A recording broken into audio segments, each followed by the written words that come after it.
BRS భూస్థాపితం కాబోతోందని వ్యాఖ్యానించారు మంత్రి కోమటిరెడ్డి వెంకటరెడ్డి. గ్రాడ్యుయేట్ ఎమ్మెల్సీ ఎన్నికల్లో ప్రచారం చేస్తున్న కేటీఆర్ ప్రెస్టేషన్లోనే సీఎం రేవంత్ పై ఇష్టం వచ్చినట్టు మాట్లాడుతున్నారని ఎద్దేవా చేశారు కోమటిరెడ్డి.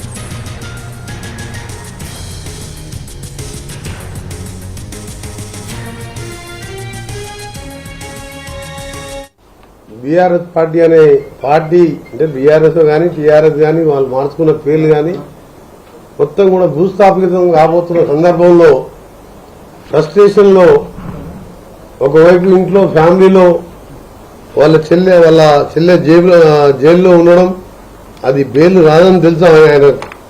ఆ ఫ్రస్ట్రేషను, పదవి పోయిందని ఫ్రస్ట్రేషను, ఏం పోయిందో అని కేటీఆర్ గారు గౌరవ ముఖ్యమంత్రి గారిని పట్టుకొని రేవంత్ రెడ్డి అంత సిగ్గుమాలిన పనికిమాలిన సీఎం దేశంలో ఇంకొకటి లేడట.